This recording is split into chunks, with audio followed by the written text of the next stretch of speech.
Hello and welcome to Law and Order SVU here on FANVERSATION. This is season 23, episode 10, Silent Night, Hateful Night. I am Yael Tygiel. I am joined by Taylor Gates, who's already shaking her head. Yeah, you are. Silent Night, Hateful Night. What a title. What a title. Today we have a special guest. My good friend Esther is joining us. Esther, who is a freelance writer. She's also co-host of the Bagel Report podcast and TV God Jewy, the creator and inspiration. I love that. So Esther, welcome. Thank you for being here. Thank you so much, Yael, for inviting me, and great to meet you, Taylor. I'm excited to get talking about this. I am one of the few people, I'm one of the few people in my own life who still watches this show, and I used to live in New York for a very long time, so I feel very connected to it in a geographical sense. And I even met Chris Maloney once in a Starbucks, so there's that. That was really fun. Jealous. Wow, that just I knew you were the right person for this. It took me to a whole other level with you, I think. Absolutely. Thank you for being here. Before we jump into this episode, as a reminder, for anyone who needs it, the RAINN Hotline is 1-800-656-4673. 1-800-656-4673. Taylor, what does that spell? It spells hope. It does. 4673 spells hope. That hotline has nothing to do with today's episode. But before we talk about what it does have to do with, as a content warning, if you've never seen our show before or listened to us on iTunes, sometimes the show goes dark, and when that happens, we make light. And this episode, I don't know that we're going to make light, but we're going to say some shit. And so be prepared. Consider this your content warning. Yep, I'm done with that. Let's move it on. Here's the quick cap for the episode. The squad is called to investigate a wave of hate crimes on Christmas Eve. Amanda catches up with an old flame. All right. Let's start with an easy question. Did you like the episode? Esther, we'll start with you. Oh boy. That opening couple of minutes, it just kind of shocked my system in a way I'm not used to having from an episode of SVU, which I have always watched as kind of like a calming influence, which I know sounds weird, but just to know that that Olivia Benson is out there taking care of business and making sure that we're as safe as we can be has always been a major source of comfort for me. So I'm always happy to sit down and watch an episode, and just the shattering of glass just took me right into the show. And from that point on, I was like this combination of, I don't know if you say enjoying it, but like kind of appreciating the specificity of knowing that there were these communities that were targeted and how they were, how the squad was challenged by it. On Christmas Eve, which this year was also on Shabbat, on the Jewish Sabbath. So there was that kind of coalescence of holiness and sacredness being violated by the profanity of violence. So all of that was happening. And so it's not easy for me to say I enjoyed this episode, but there was definitely a lot for me to look at and to both appreciate and criticize. Okay. Wow, what a political answer. I love it. Taylor, did you enjoy this episode? I can't. Oh, did See, I? She's speechless. Well, but you froze. Here's the thing. I saw a lot of mixed things. I don't know how you felt. I am. Oh no! How did you feel? Am I back? You're back. Oh my gosh, am I back? Yes. Am I back? Yes. Okay. Good.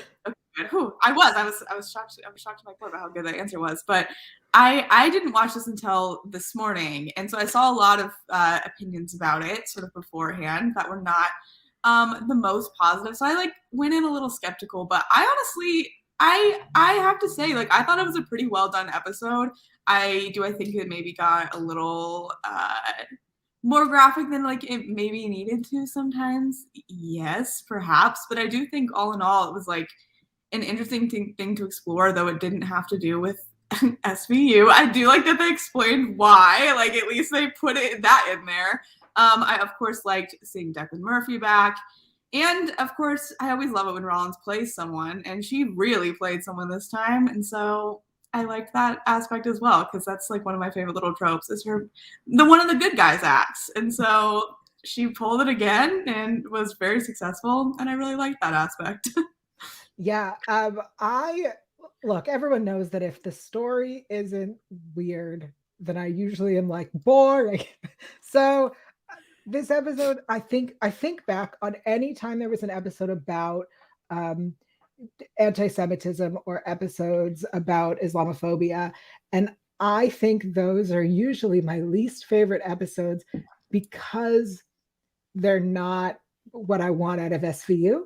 And so, like Taylor enjoys twists, I enjoy weird sex crimes. Like the weirder the better. Like the episode with Sexsomnia is one of my favorites because that's a real thing. But this episode, yeah, the like actual crime bit of it was not as exciting to me as seeing the hate crime unit. As seeing that Murphy has been promoted to captain as well. I was really excited to see Benson be his superior, and that did not happen. So I did appreciate that he was promoted. I do like the explanation as to where he's been. We know how much I love continuity. So a story where they go, why is SVU here? Here's why we're here. Where has Murphy been? Here's where he's been. Like, I love that. That's for me. But the actual storyline was not my favorite. And that's a weird thing to say. I don't mean to like take away from seriousness, because the show is, all the episodes are serious issues. But this is not my favorite serious issue. It's my least favorite. I'll say also that, like, you know, I haven't been on your podcast before, and you've been doing this show for a long time, but at the very, very beginning of Law and Order SVU, there was almost no, like, it was almost no continuity needed, because it was case of the week and case of the week, and it was the same people, and they didn't interact with each other unless they were, you know, on the scene of the crime. So like, as those characters became deeper, there needed to be more of that kind of narrative continuity and the relationship deepening. But sometimes my brain is still so kind of set in the old ways that when that happens, I'm like, wow, they're really getting personal. What's with Carisi and Rollins? And like, you know, that kind of thing that I'm like, this would never have happened in the old days. So I see that happening a lot more. And I think I like it because it is more, there is more depth to the characters, and we get to see how much more of a badass Olivia Benson has become over the decades. So I like that. Yeah, it's something really interesting when you go back and watch the older ones, especially if you watch them like as a binge in order, you'll see that they like really thread a very thin continuity on those. Like the way that we got Finn in season 2 is a storyline about Jefferson from the first season. Jefferson? Monique Jeffries. I was like, you're close, but I don't think that's quite right. I was like, this isn't right. Monique Jeffries. So like that was just a fascinating tiny thread that is very forgettable because they didn't continue that storyline anywhere. But like it just, that kind of thing was very sparse in the first seasons. And I do appreciate this, and I do like answers. Let's talk about this hate crime unit, because they all, aside from one, did connect to previous episode. So we do have, of course, Declan Murphy, who is now captain. We have Ruse, who is from the Bronx episode. Hold on, I'm gonna tell you right now what that's called, because I came prepared. And that episode was called... Was that the one with the... Was that the one Trap, with Dirty Cop? Rape, and Release. Yeah. Ew. Yeah. I mean, some of these episode titles are just like... bleh. The worst title. That was not the vibe. That was not the vibe. I do appreciate that not only do we see her, but that we see that she's still holding a grudge, and Benson's like trying, and it's really glad you're here. Like, I'm glad we got you out of there. Like, no, ma'am, you almost got me fired. I appreciated that. Me too. Yeah, I'm also curious. So this was like this hate crime unit, and I know there was like a rumor a while back, or not even a rumor, it was announced that there was going to be a hate crime show. Do you think this was what it was meant now. Okay, I didn't either, but I was like, I have to bring it up because it was kind of interesting that we saw this whole thing when it was supposed to be its own show. Here's my thought on this, and again, I have no I cannot confirm or deny this from any reliable source, but here's my thought.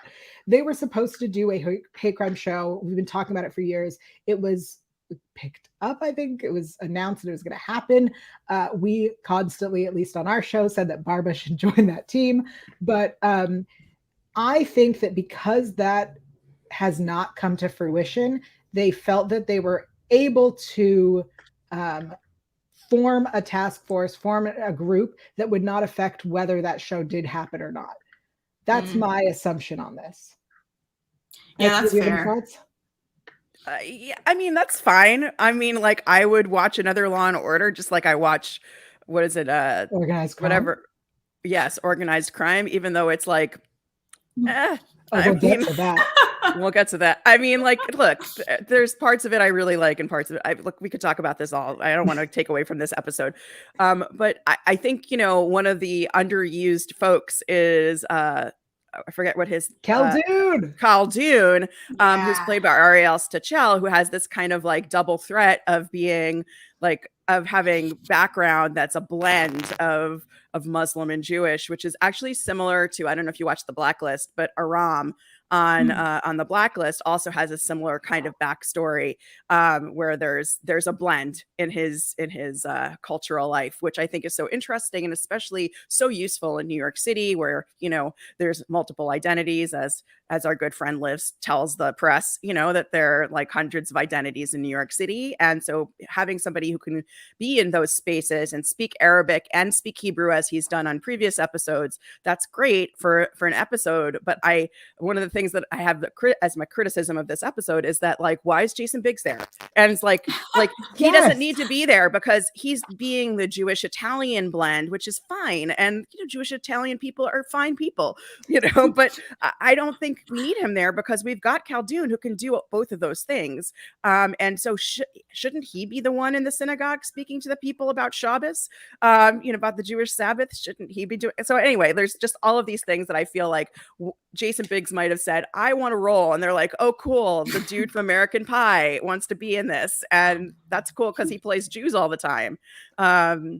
But he doesn't happen to be Jewish. I saw him in a play, actually, in New York years ago. And the name of the play was Modern Orthodox. And he played this like Orthodox guy who kind of developed a crush on Molly Ringwald, who lived on his floor in his building. And so anyway, it was a weird thing because he kept saying all of these Jewish phrases, but he kept saying them wrong. So like everybody who I was in the audience with was like, what is he doing? What is he saying? Who didn't correct him on these phrases? And so like, there's always just been this kind of Jason Biggs incursion into Jewish roles that is really puzzling to me. I'm with you 100%. First of all, Khaldun is one of the greatest characters they ever invented. And the fact that he's in this group, he's under Murphy. He's done undercover work with our team. Like, he's so wonderful. Our team, SVU is our team. What are you laughing at?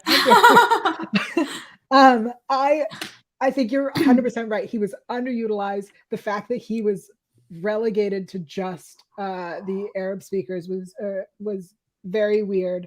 And I agree. For those who don't know, Jason Biggs was raised Catholic, not just is Catholic, raised Catholic, like actively Catholic, not a Jew. Just need that on the record. Okay, and this is a little bit of a turn. Oh no! But we had a peep on in. Didn't we just promote Velasco? Like, where is he? Not that I care. Like, sorry, he's not the best. He's not the best yet. But like, where was he? Like, why? He was nowhere to be seen. Excellent question. Wait, who is he? Velasco, the new guy. Oh, right, that guy. Yeah. So I had the same thought because he is Chief McGrath's right-hand guy. He's his boy. Chief McGrath was like, we want the best on this. We want everybody working through Christmas. Where was he? He gets to stay home, Chief? He gets to stay home? Maybe we get an episode next week about like where he was, that he's undercover somewhere. They couldn't pull him out from deep cover somewhere. I hope not. I don't know. But it would make sense, but I don't want it. But I was just curious, where is this man? I also had the same thought, like, where could he have possibly been if everyone's working through Christmas? Then where is he? Also, I just wanted one line of Khaldun being like, I have nowhere else I needed to be. I'm fine working. Because every time I work Christmas, that's what I say. They go, we're so sorry. I go, I have nowhere else I need to be. This is fine. I'll make money. Yeah. So Daryl in the chat says he was in anger management. Daryl, that's a I hope so, honestly. I love that. I gotta ask, since you're here, Esther, and we both discussed this quickly on Twitter. There was a reference in the episode. Jason Biggs calls the Hatzalah ambulances. For those who don't know, there are, and maybe you could speak better than I can to this, but there are Jewish ambulances for emergencies, specifically for things like on the Sabbath, when people feel like they can't go to the hospital because Jews aren't allowed or aren't supposed to drive in cars on the Sabbath, and therefore there's an organization that comes and takes them to the hospital and explains to them why they're allowed to under Jewish law. Yeah, I can drop some knowledge on this. Please.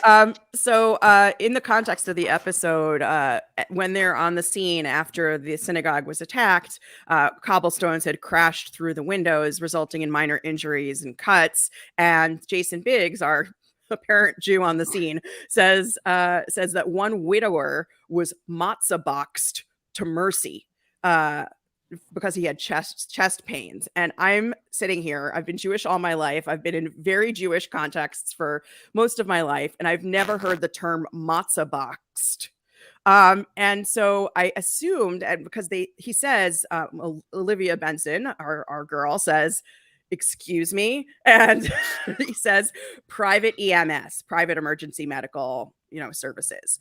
So I assumed that what he was talking about was Hatzalah, which means saving, salvation, what really is saving people. And Hatzalah is an Orthodox run ambulance corps in New York.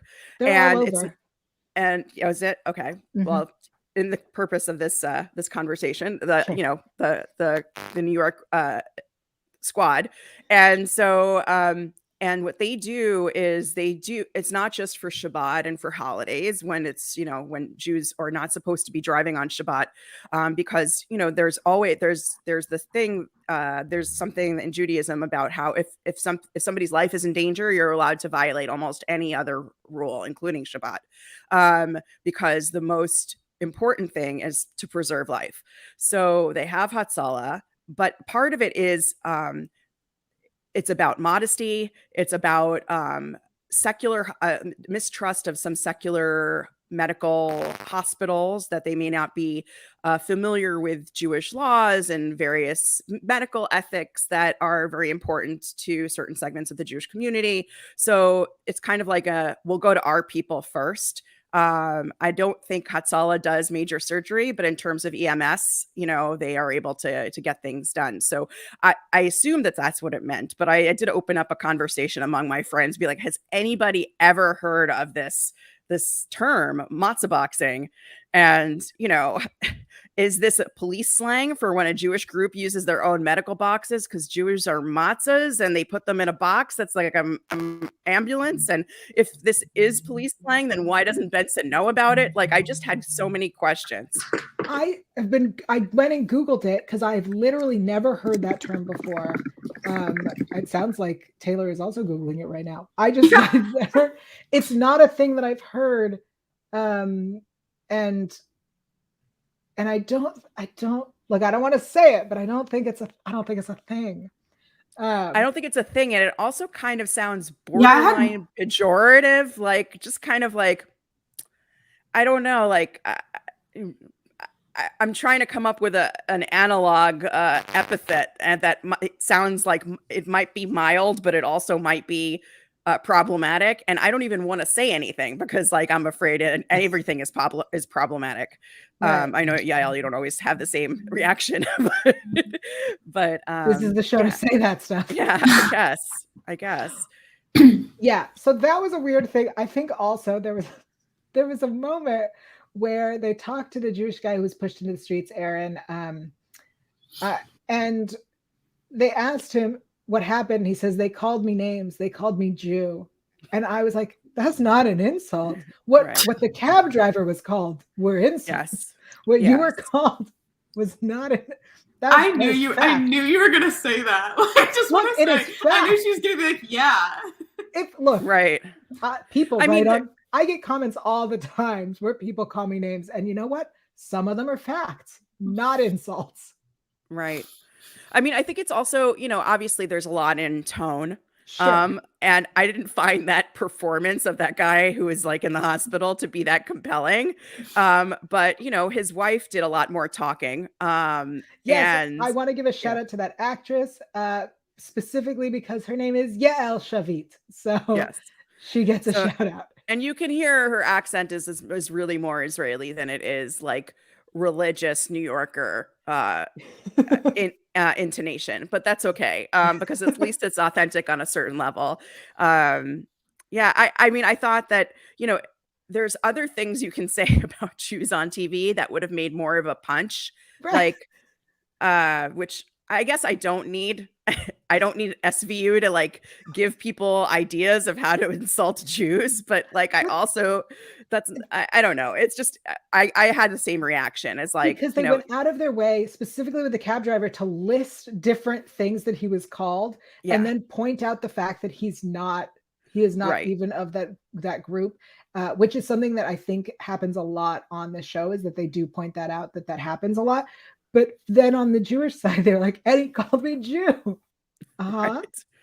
Right. Well, I think that maybe that's why, like, if you want to read the subtext of it, that's kind of why the wife takes over, and she's like, "Yeah, I'm gonna get this.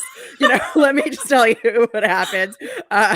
Because he's like, "Yeah, I had a hat, and and so because it was Shabbos," and she's like, "Yeah, okay, cool. Like, you just concentrate on getting better, honey, and like, I'm just gonna talk to the policeman because I seem to have more words than you do." So. That's kind of how I read it. I like your reading of it. Thanks. I want to talk about this guy Darko, because I'm sorry, do you mean Don Johnson? I literally was like, Nash Bridges? Sir, did you just name Nash Bridges? I think there's no way that's that guy's name. That guy was so suspicious from the get-go. And I like hey officers, I happen to be here with my dog. Yeah, finding anything? They say it was a local couple of kids. I saw some kids around. It was their job. It was their problem. That guy was so dumb. On so weird. Such a weird guy. I'm with you, Taylor. I love. We all love when Amanda is like, I'm with you. Yeah. You're one of the nice guys. It gave me just because I have to, because everything reminds me of Marcia Gay Harden. But in Raw, when she's undercover and she's like pretending to be this like awful person to like, bring these guys down. And I was like, ooh, you're channeling some Dana Lewis right now. It also, speaking of Dana Lewis, this is the second episode, I believe, and someone else can correct me if I'm wrong, but I'm pretty sure I'm not. This is the second time that it has been referred to as Jew York City. Oh, yeah. I didn't remember that. She did is that say true? that. Yeah, because it was so, when she said it, I remember being like, what? Okay, that's a thing. And then when it was said again in this episode, I was like, oh, there it is. There it is again. Well, learn from Dana Lewis. Yep. I really love the Rollins Darko dog Danica storyline. I also loved when they were searching the apartment and Kathleen goes, well, maybe you need to find the dog's leash. Like they were thinking really on their feet. I really appreciated that. I was like, that's right. That's what you're here for, is to problem solve like this. Is it ethical? I don't know, but I like also he said, go into my home. He said, here are my keys, go into my home. Yeah. She could have opened the curtain. Yeah. They can't search, but maybe we can find a dog's leash. There is so much in this episode. I mean, you can quibble with all of the writing. You can quibble with Jew instead of like just adding like stinking Jew, or I mean, anything would have qualified it like to be like, oh, that is actually offensive. But like, yeah, I mean, there's, and just not to harp on this, but Did you see that Jason Biggs's desk has an annoyingly generic Hanukkah menorah on the desk? Yeah. And that his name is Detective Carlotto Goldstein, which I think is just lazy. I mean, it's like calling him Don Vito Corleone McJewerson. Like, I mean, Jewbergson. Like, it's just, we get it. His father's Jewish, his mother's an Italian. And that's why he can say things like Shabbos and Maron, we want to go home. And just like, so weird. I love it. Look, I'll give you this. I think that the planning of having this attack on Christmas Eve corresponding with Friday night, that's brilliant. To like that's timing that worked out, and someone being like, we got to jump on this timing because that works out really well. That and was so brilliant. I do want like that kind of forethought appreciated while we shit on the rest of it. I want that appreciated. Yeah. Well, I hope that I'm not shitting on the rest of it. No. See, I got an explanation. It's all out for of you. love. It's all out of love. Yeah, but like I think it is. And also, I mean, we're all still watching, right? And we're still like watching for these things, and we all have the things that we're looking for in these portrayals, you know. And I've been watching for years and always interested every time there are Jews on the show as part of a major storyline, because I feel like there's so many opportunities to go deeper with what they present, and they just don't take those opportunities. So it's kind of results in some sort of like a superficial kind of awareness of the role that Jews play in New York City. And I think that there's just so many opportunities to explain things that are more meaningful, or like the context, the cultural context for the things that are happening. I can't tell you the number of times, I feel like it's a drinking game at this point already, like the number of times that there was a kosher bakery across the street, but they're closed on Shabbos, so no one saw anything, or that you don't answer their phone, so you have to wait till Saturday night to call them, right? But that comes up a lot, and then we don't meet those people. It's just kind of like a thrown out little factoid that, you know, it's so annoying that these Jews won't talk to you on Shabbat.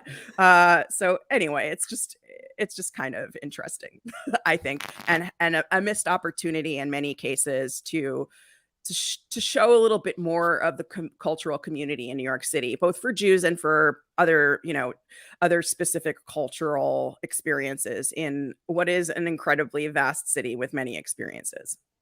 Yeah, I think one of the things we do point out a lot is that a lot of the episodes recently have been tackling big topics and big issues and never going deeper than the surface. We very much appreciate the beginning of a conversation.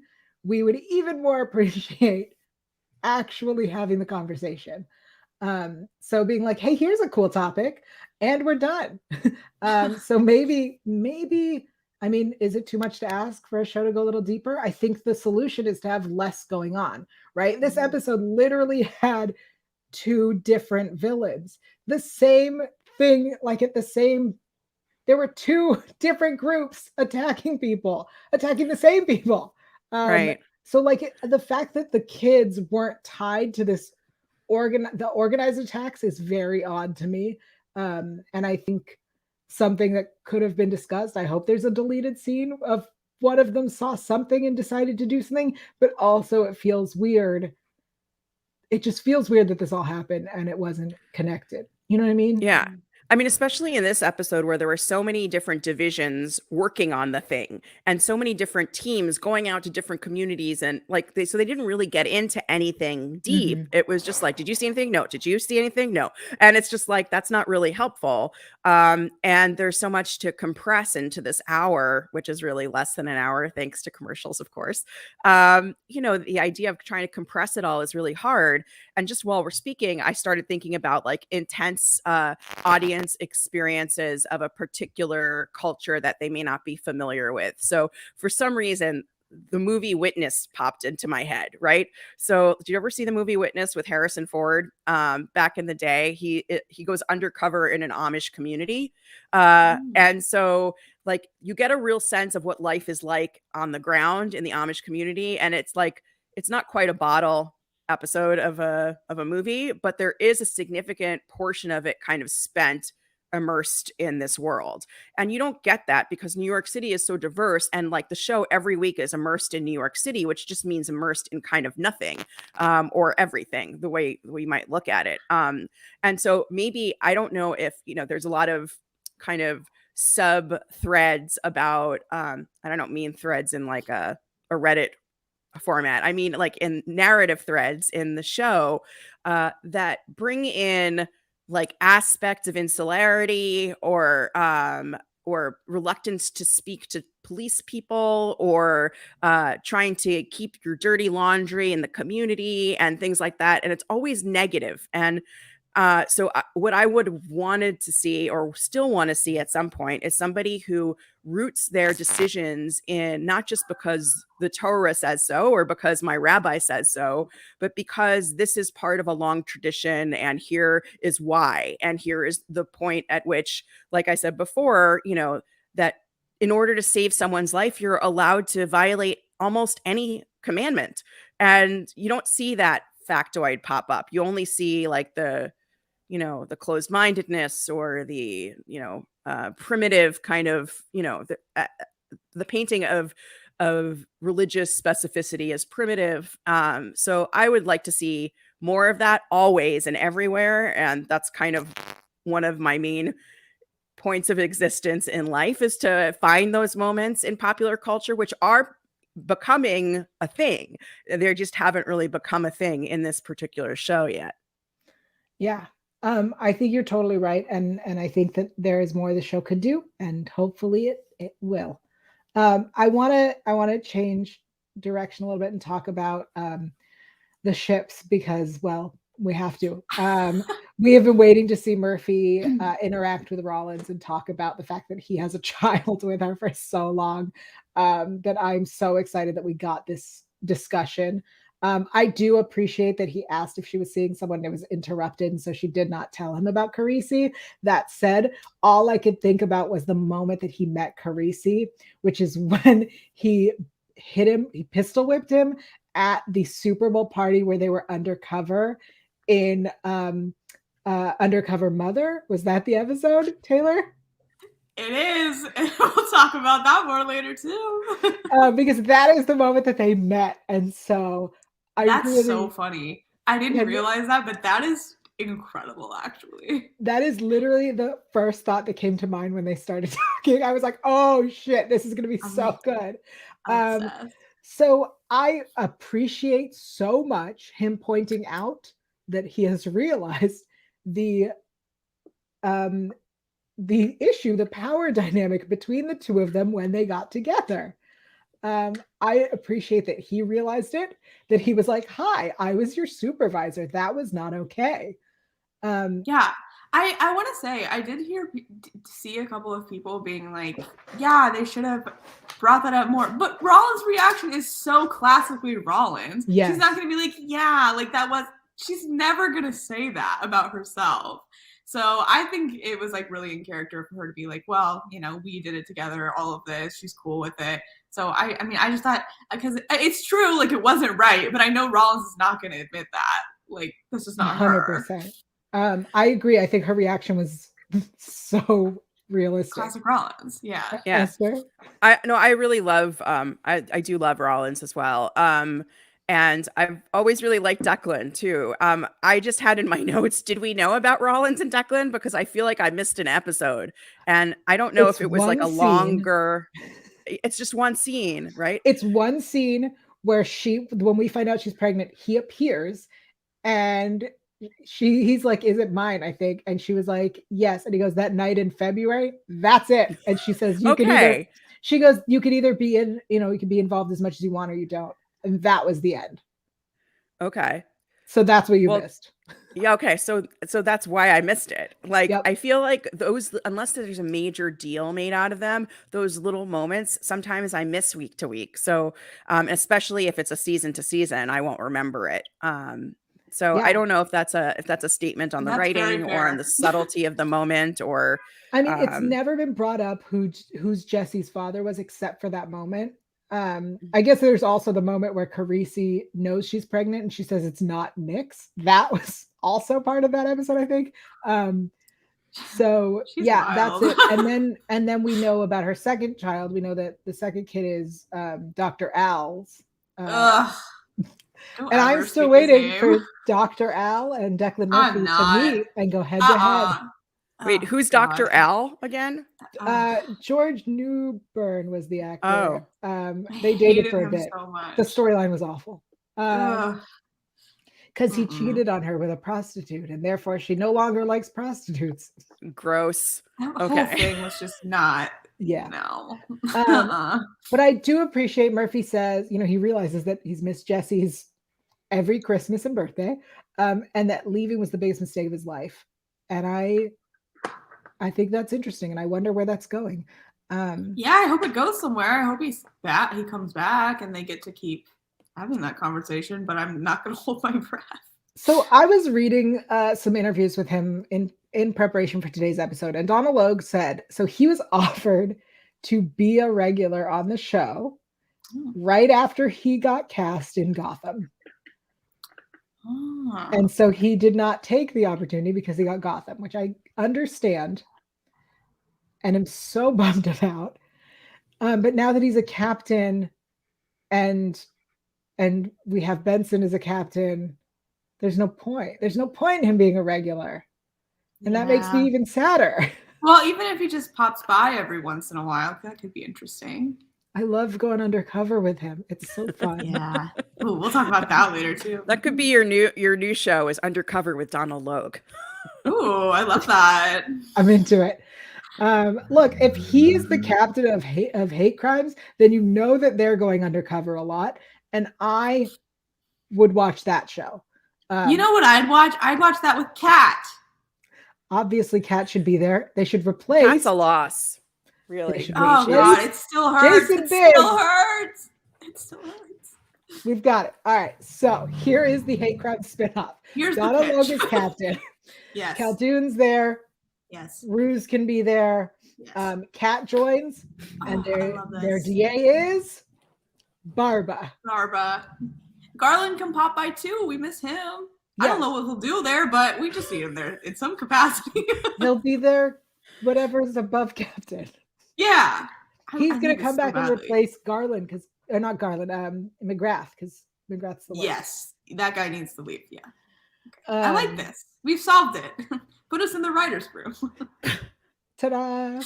All right. You are so making up your like Law and Order extra people show. Oh, every week we do this. Yes. This is staple. You know what I feel bad about? Almost every week we're like, this person should stay and this person should stay. This week we're like, Jason Biggs should go. Well, I don't know. Don't you find it distracting? I mean, this has always been a hallmark of Law and Order is that almost every single time there's somebody an actor who you know whose name pops up in the credits, you're like, they're the murderer. You know, it's like, they're the rapist. And like it almost is always true. And like Jason Biggs in this role is like, it seems like a strange choice is kind of the way. I don't feel like Jason Biggs is the same kind of choice as Donal Logue is. So I don't know. It just seems weird to me. I mean, maybe is this the first time we're seeing him? Because I feel like it was definitely 100%. The first time I remember seeing him. If we see him again, it might be less weird. Maybe it's just the shock of it. For me, I don't know. So I've mentioned before a theory that I have that somehow seems to work out, that within 3 years of a major guest appearance, somebody who's not like already huge comes on the show, does a major guest appearance. I don't know that I would qualify this as that, but within 3 years, they get the lead of their own show. It happened quite a few times. I have predicted it very well. And I really, really do not feel like this is that, but we'll see within the next 3 years if he leads a show. Yeah. It's okay, all thanks to you. I'll come back in 3 years and we'll talk about it. Great. Yeah. What anything else we want to discuss in the episode specifically? There's the whole like ending thing with North Star and the bombs, and all I could think was I would blow up a Christmas tree. Yeah. Look, everyone knows that I personally hate Christmas. I am Yes, the I war on know Christmas. that, but you should Me say alone. that on air. Not with people around, just a tree. Okay. Right. That's fair. It's good to know that you're an anti-Christmas militant. Yes, Extremist. Just me. Yeah. No one else is involved. Okay. Well, Well, when they talk about the war on Christmas, they don't seem to realize it's a one-man band. Right. It's just you. Most people, that's other enough. people That's don't enough to care. scare me, quite honestly. That's enough to scare me. I don't. Yeah. I mean, you can buy your own Christmas tree and then blow it up. Like, That's I what I just mean. don't. The destruction of public property isn't like a thing that you want to be involved with. No. Right. Okay. I would Just to buy clarify. one. Yes. Clarify for the NSA auditors This is here. what I'll be doing in my backyard. Right. The FBI agent watching through your camera right now, we just want to clarify. Here's the thing. It's not a credible threat. You know, they talk about credible threat. Then there was no credible threat on New York City. I was like, great job, FBI.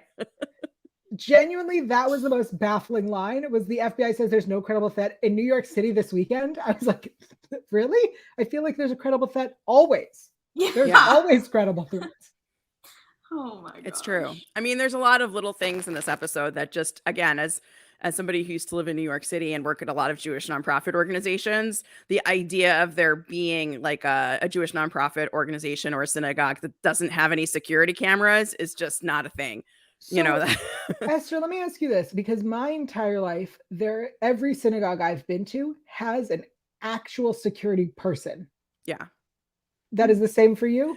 I mean, yeah. I mean, it depends on which organization is, how big they are. Sometimes it's a combination. Like I used to work at an organization in New York where there were these giant cement planters that were outside the building because to prevent car bombings or a car, you know, there was like after 9/11, the city went through like a whole refurbishment in terms of like what they consider to be safe. And so it was security cameras, security personnel, security barriers, you know, all of those things were enacted. And that's obviously in New York City for very, you know, kind of like for wealthier organizations. For smaller synagogues, there was, you know, closed camera. There's usually one security guard who may or may not seem threatening to somebody who wants to perpetrate an act of violence, but there's at least a person there.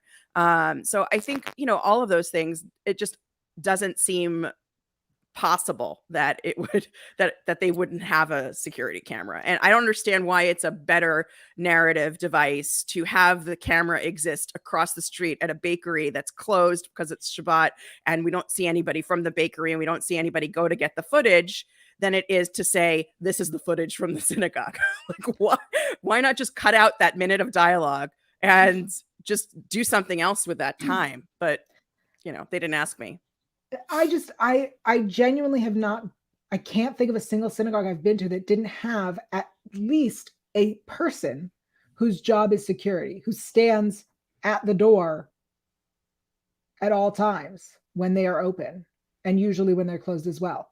But like the idea that there wasn't one seems weird to me. Almost like someone has never visited synagogues. Almost like. Well, in that category of almost like some people haven't visited synagogues is I'm confused about the presence of the prayer shawls on the men who are being interviewed after the rocks are being thrown, because that's how you know they're Jewish. That's right. Well, first of all, the timeline doesn't work. So the timeline is there was a group of Jews arriving for services when the rocks came through the window. So if they were arriving, they probably didn't have their tali tot on, their prayer shawls on yet. And once that thing happened, did they pray afterwards? There were only like 4 or 5 people who stuck around, and they were just kind of hanging out in the aisles with their prayer shawls on, but nobody was really talking to them. So why were they there? And if it's Friday night, why aren't they going home? Like there's just like all of that's the way my brain interprets culture every time it abuts Judaism. So like, and I'm probably not even the most critical eye on this, but I just wanted to give you and, you know, all of the viewers a little window into what my brain is like when it's watching TV. So that's kind of just a smidge of how I feel. I just hope that anyone who's watching, when you watch your culture on TV, you also are like, why is that happening? Who's doing that? Why are you lighting that candle? What does that have to do with anything? Yeah. Because that is how we feel. Yeah. All right. Well, shall we talk about our best lines for the episode? We sure can. Yeah. Okay. Let's do it. Esther, would you like to begin? Sure. So I think my favorite line, as almost always with SVU, is Benson. She's my North Star, but not in a terrorist way. But that's my favorite quote of this episode. You're welcome. So the one of the things that Jason McMansplainer Biggs says is that it's the Sabbath and the Orthodox don't use their phone, and Benson says, I didn't even write it down, but she's like, I'm aware, I think is what she says. And I'm aware. It's just like, it's stone cold, shut down. Like, I just love it. And it's like, just tell me something I don't know, you pissant. There it goes. That's the way I read it. I just really enjoyed that. And it, it was not critical of any Jewish content in the show, which, was a respite for me. So yeah. I also loved that moment where she was like as though she never lived in New York, as though she hadn't been there for 23 years. So my favorite line from this is when they're trying to find out how they found AJ, and Jason Biggs says, your wife. And she's like, I swear I didn't. He goes, no, not you, the one in Ohio. That's my favorite. That was a great moment. All right, Taylor, take it away. Oh yeah, I have so many. So first of all, they're talking about the video of the kids, and they said, we put this out, it becomes a meme. That's not how a meme would work. Like, that's just simply untrue. Like, what kind of meme would come out of that? I don't know. I just thought that was hilarious. I just don't think she knows what a meme is. Yeah, I was like, you're just simply not using that correctly. That's right. Okay. I mean, again, that could have been a language tweak to it goes viral, or it ruins these kids' lives, or like it doesn't have to. I think that's what she meant. Yeah, but it's not a meme by any means. But okay. Sorry you have to work on Christmas. Have a wreath. It's like, that was so nice. It was so. I mean, they don't want it, but it was kind of offer. They not only didn't want it. It was, I think, just so that Jason Biggs could say, "I should only take half." Which we got it. We got it. Wait, is he half Jewish? Guys, I never would have known otherwise. Go on. We don't say that. We don't say half Jewish. We say he's Jewish and Italian. He has one parent who is each, and he is both. So, yeah. Let's see, other ones. Whoever did this has a real taste for the power of hate. Like, just what is that? What does that mean? Wait, what did you say? It has a real taste for. Whoever did this has a real taste for the power of hate. Power of hate. Right. All right. Anyone who comes up to a cop on the street is either crazy, lonely, or guilty. And then they're like, this guy is all three. Because I was like, that is so true. This guy has been so shady from the get-go. And then talking about Don Johnson, aka Darko, they're asking him about the bombs, and he goes, must have been my old roommates.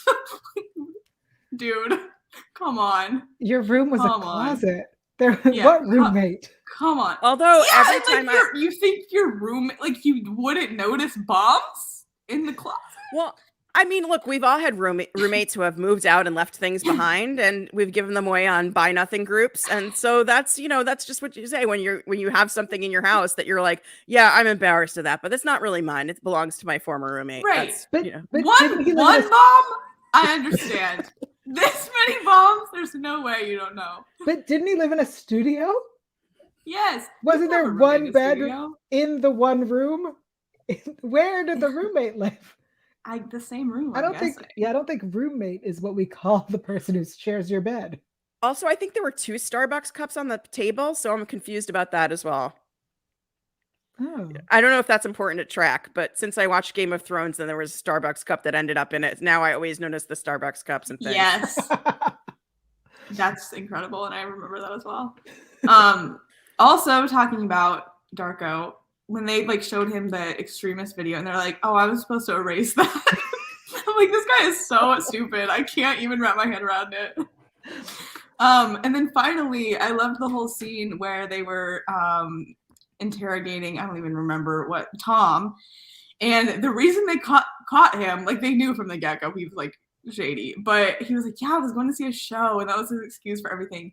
And Mincy goes, Broadway's dark Monday night, try again. I was like, I love how that's what you got him. That's a fun fact. It is a fun fact, but I really like how she whipped that out. She was like, try again. I know that Broadway doesn't have shows Monday night. So yeah, there were some good ones for sure. Also, the strategic reflection of that guy's wife in the mirror that's not there the first time, by the way, when you see the clip, and this suddenly there the second time. It reminds me of all of those like legends about people who died on set and you can see their ghosts in the background. Anyway, just a minor thing. Yeah. I love it. Just like every single bad guy was such an idiot in this episode. And I like that because they all are so stupid. Truly. Well, speaking of the bad guys, at the end when Susan is like, thank you, I was like, oh, she's now going to play that she was forced to do this. And she was like, nope, I'm a terrible person. Yeah, she's doubling down. I was like, all right. It's like, ma'am, you just got caught. What are you doing? Yeah, that's not helping your case at all. Like, at all. Okay. All right. Okay. So let's move it along to our weekly poll. Taylor. Yes. So a long time ago, November 21st, we talked about Mask, which is a great episode, and we asked everyone what your favorite episode with a mask was. Before we move on, I just want to remind people to go watch that episode of our show, because we did have Lindsay Kraft on. Speaking of wonderful Jews, so go check out Lindsay Kraft on our episode where we talked about Mask. I know a lot of people don't watch our older episodes, but like that one's so good, and her insight was fascinating. Yeah, it was really fun to watch her like talk about filming with Chris Maloney and all of that too. Yeah. So yes, go watch that. But we asked what your favorite episode with a mask was, and no one voted for other this time. So okay, at least we didn't have the whole "you vote for it, don't comment." I don't like that, so we won't do that. You're being very stern with you today. But in third place, we have Mood, which is season 19, episode 2. I'm gonna be honest, I don't remember that one right now, but it was your guys' least favorite anyway. In second place was Mask, which is the one we talked about. If you want to know what that's about, just go watch the episode. And then number 1, of course, nothing can beat Theater Tricks ever in any poll, because Theater Tricks is just too good. But these are all, solid episodes. Mask is really fun as well, but it's just, Theater Tricks is just in its own category, truly.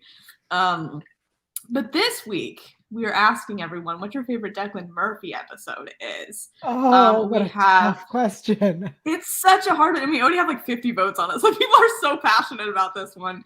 But the first one is Gambler's Fallacy, which just has such a place in my heart. That's the one where Sherry Psalm's in it, and Rollins is like going down her whole spiral, and it's just so good. That's the first time we meet him. Yes, it's the first time we meet him. We have Undercover Mother, which is the one Yael referenced earlier about the Super Bowl party, which I always just reference it as it's the one where Benson wears like blue cheetah shirts. An important moment in my existence personally. And then we have Silent Night, Hateful Night. And then because he is in like 9 or 10 episodes, I do have another, but you have to comment below if you vote for that one. And someone did comment below and vote for it, and they said Postmortem Blues After Lewis is Dead, which is a good episode as well. So yeah, we'll tell you where to find that poll in just a little bit. Yeah, so before we do that, I just want to let everybody know, as we know, this show is an SVU only show, and we only talk about organized crime if it is relevant to the plot, and it 100% is not right now. So you're welcome. You do not have to sit through it. But it looks like it will be connecting again soon, which is really obnoxious. Because it forces you to watch it, otherwise you wouldn't? Is that what? Is Yeah. that why it's obnoxious? Yeah. Yes. Okay. Just to clarify. I I'm like new that you here, understood so. that very clearly. Yeah, I've said it before. The first season I did not like. The first half of the second season was great, but all of a sudden we are back to it being about Wheatley. Wheatley, and why? Anyway, so people who want to watch it, the first half of season 2, enjoy. All right, now let's talk about what did we learn? I have one. Oh, I'm ready. I've got 2, so you go ahead. Great. Yeah. Okay, Taylor. I learned from Esther. I learned about the Jewish ambulance system. I didn't know anything about that, but that's really cool, and I'm glad that I know that now. So thanks. Take my knowledge with a grain of salt and feel free to Google it and get the real story because, filtered through my brain, it's not always, let me call it like 90% accurate, probably. Hey, that's good enough for me. Okay. Good. Okay. That's fair too. Yeah, I learned 2 things from this episode. One of them is that the older generation doesn't know how to work technology, so they'll always ask somebody else to throw it up on a screen. And it always goes up instantly, even before they finish the sentence. So that's the number one thing I learned. And the second thing I learned is that COVID is utterly gone in New York City. There is not a mask anywhere to be found. So that is really inspiring and definitely reflects everything I've heard from all my friends in New York who are sick with COVID right now. So yeah. I thought that was noteworthy, especially during a time when we're suffering kind of a mini like a pulling back of freedom on that because we want to stay healthy to the best of our abilities. So, but in this world, in the SVU world, there's a lot of things wrong there, but COVID is not one of them. Yeah. They got 99 problems, but COVID ain't one. I love that. Thank you for reminding us. That's great knowledge. I learned that Broadway is dark on Monday nights. I didn't know that. But apparently that is a thing. It's true. And I only learned it when Taylor reminded me during Best Lines. Hey, it's what I'm here for. Yeah. All right. Before we wrap it up and tell you where to find the poll and everything else, as a reminder, we are on iTunes, so you can rate and review us. And if you like us, you can give us 5 stars. And if you don't like us, you can give us 4 stars because stars 1 through 3 are still broken. I've sent them many emails. Yeah. So you did. I did not. No, I've been busy. But if you give us 4 stars, that means you don't like us, and you should write us a comment as to why. If that comment is about what you perceive to be farting on the show, that is not. That is literally my very loud chair. Wait, did someone say that? Yes. Yeah, I was wondering about that. It's my chair. Getting nervous that it was like me drinking and slurping. No, it is 100% my very loud, very creaky chair, and I apologize. I'm sorry. It does sound like that, and I'm sorry. I'm sorry. It does that much, but okay.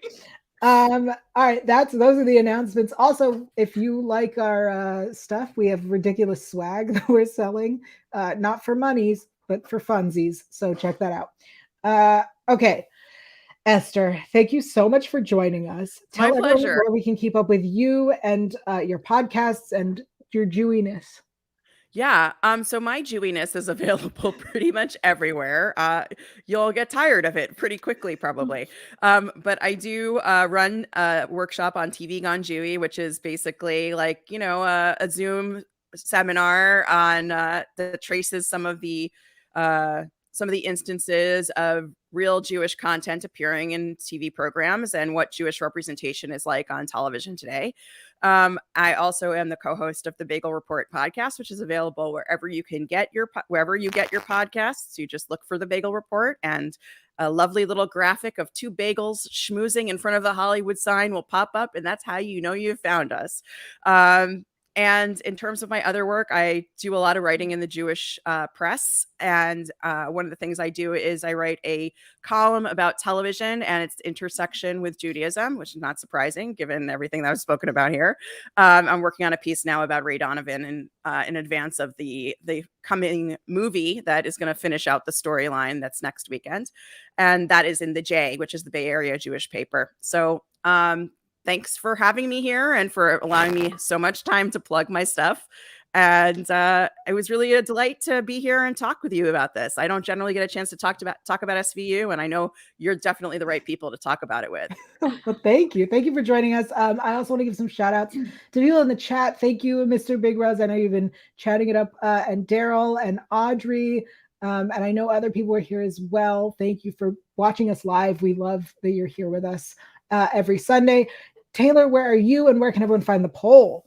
Yes, you can find me and the poll on Twitter at @alphaba_Ann. You can also find me on Instagram at Taylor_Gates_. I also write for Show Snob. I'm covering Yellow Jackets right now if anyone's watching that crazy, amazing show. So yeah, check out those pieces as well on Show Snob. Awesome. I am everywhere at Yael Tygiel. That is YAELTYGIEL. You can find me every Sunday right here doing this. I think that is it for now. Yep, that sounds right. I'm not as busy as I should be. That's okay. Lots more coming. Everyone stay safe out there. Yeah, we'll see you next week. Bye. Bye.